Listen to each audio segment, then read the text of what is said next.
ओम नमः शिवाय।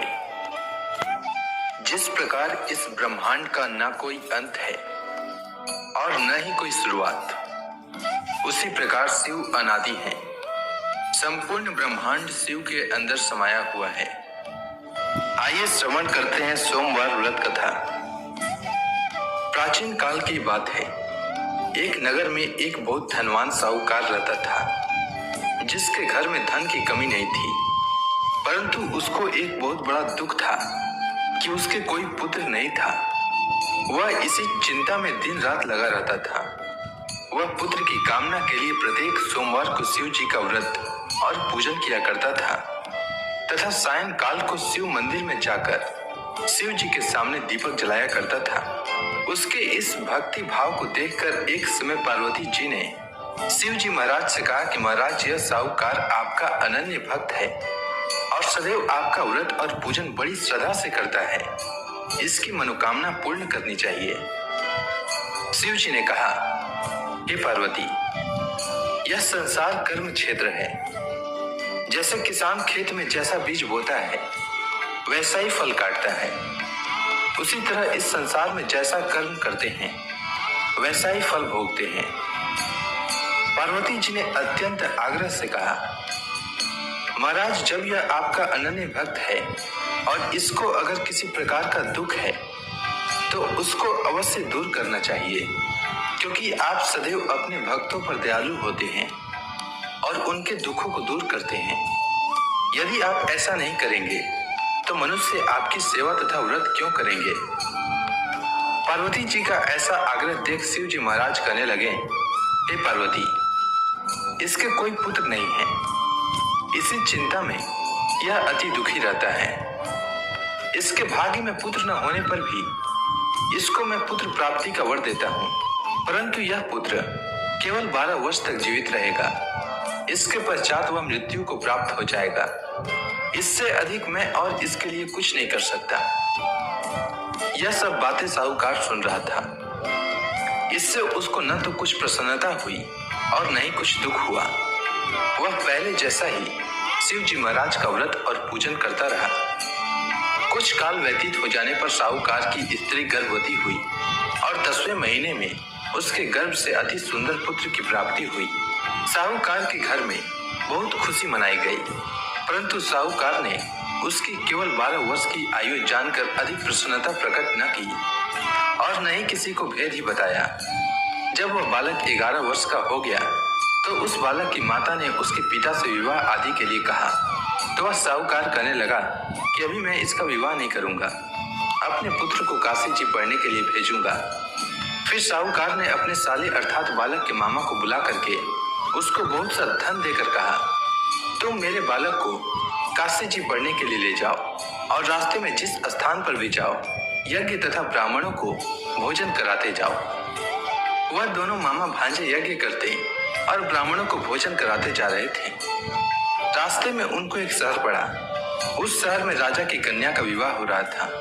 दूसरे राजा का लड़का जो विवाह कराने के लिए बारात लेकर आया था, वह एक आंख से काना था। उसके माता पिता को इस बात को लेकर बड़ी चिंता थी कि कहीं वर को देखकर कन्या के माता पिता विवाह में किसी प्रकार की अड़चन पैदा न कर दें। इस कारण जब उसने अति सुंदर सेठ के लड़के को देखा तो मन में विचार किया कि क्यों न दरवाजे के समय इस लड़के से वर का काम चलाया जाए। ऐसा विचार कर वर के पिता ने उस लड़के और मामा से बात की तो वे राजी हो गए। फिर उस लड़के को वर के कपड़े पहनाकर तथा घोड़ी पर चढ़ाकर दरवाजे पर ले गए और सब कार्य प्रसन्नता से पूर्ण हो गया। फिर वर के पिता ने सोचा कि यदि विवाह कार्य भी इसी लड़के से करा लिया जाए तो क्या बुराई है। ऐसा विचार कर लड़के और उसके मामा से कहा, यदि आप फेरों का काम और कन्यादान के काम को भी करा दें तो आपकी बड़ी कृपा होगी और मैं इसके बदले में आपको बहुत कुछ धन दूंगा। तो उन्होंने स्वीकार कर लिया और विवाह कार्य भी बहुत अच्छी तरह से संपन्न हो गया। परंतु जिस समय लड़का जाने लगा तो उसने राजकुमारी की चुंदड़ी के पल्ले पर लिख दिया कि तेरा विवाह तो मेरे साथ हुआ है, परंतु जिस राजकुमार के साथ तुमको भेजेंगे वह एक आंख से काना है और मैं काशी जी पढ़ने जा रहा हूँ। लड़के के जाने के पश्चात उस राजकुमारी ने जब अपनी चुनरी पर ऐसा लिखा हुआ पाया तो उसने राजकुमार के साथ जाने से मना कर दिया और कहा कि वह मेरा पति नहीं है, मेरा विवाह इसके साथ नहीं हुआ है, वह तो काशी जी पढ़ने के लिए गया है।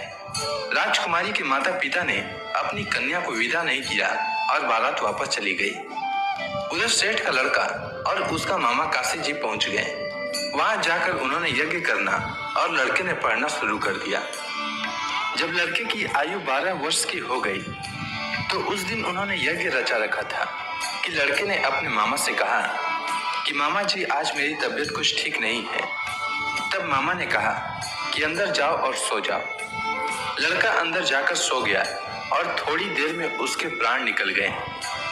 जब उसके मामा ने आकर देखा कि वह मुर्दा पड़ा है तो उसको बड़ा दुख हुआ और उसने सोचा कि अगर मैं अभी रोना पीटना मचा दूंगा तो यज्ञ का कार्य अधूरा रह जाएगा। अतः उसने जल्दी से यज्ञ का कार्य समाप्त कर ब्राह्मणों के जाने के बाद रोना पीटना आरंभ किया। संयोगवश उसी समय शिव पार्वती जी उधर से जा रहे थे। जब उन्होंने जोर जोर से रोने की आवाज सुनी तो पार्वती जी कहने लगी कि महाराज कोई दुखिया रो रहा है, उसके कष्ट को दूर कीजिए। जब शिव पार्वती ने पास जाकर देखा तो वहां एक लड़का मुर्दा पड़ा था। पार्वती जी कहने लगी कि महाराज यह तो उसी सेठ का लड़का है जो आपके वरदान से हुआ था। हे महाराज, इस बालक को और आयु दीजिए, नहीं तो इसके माता पिता तड़प तड़प कर मर जाएंगे। पार्वती जी के बार बार आग्रह करने पर शिव जी ने उसको जीवन वरदान दिया और शिव जी महाराज की कृपा से लड़का जीवित हो गया। शिव जी और पार्वती जी कैलाश पर्वत पर चले गए। तब वह लड़का और मामा उसी प्रकार यज्ञ करते तथा ब्राह्मणों को भोजन कराते हुए अपने घर की ओर चल पड़े। रास्ते में उसी शहर में आए जहां उसका विवाह हुआ था। वहां पर आकर उन्होंने यज्ञ आरंभ कर दिया तो उस लड़के के ससुर ने उसको पहचान लिया और अपने महल में ले जाकर उसकी बड़ी खातिर की। साथ ही बहुत से दास दासियों सहित आदर पूर्वक लड़की और जमाई को विदा किया। जब वो अपने शहर के निकट आए तो मामा ने कहा कि मैं पहले तुम्हारे घर जाकर खबर कर देता हूँ। जब उस लड़के का मामा घर पहुंचा तो लड़के के माता पिता घर की छत पर बैठे थे और यह प्रण कर रखा था कि यदि हमारा पुत्र सकुशल लौट आया तो हम राजी खुशी नीचे आ जाएंगे, नहीं तो छत से गिरकर अपने प्राण खो देंगे। इतने में उस लड़के के मामा ने आकर यह समाचार दिया कि आपका पुत्र आ गया है, तो उनको विश्वास नहीं हुआ। तब उसके मामा ने शपथ पूर्वक कहा कि आपका पुत्र अपनी स्त्री के साथ बहुत सारा धन लेकर आया है।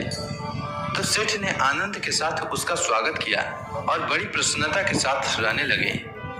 इसी प्रकार से जो कोई भी सोमवार के व्रत को धारण करता है अथवा इस कथा को पढ़ता या सुनता है उसकी समस्त मनोकामनाएं पूर्ण होती है। उम्मीद है आपको सोमवार व्रत की कथा अच्छी लगी होगी।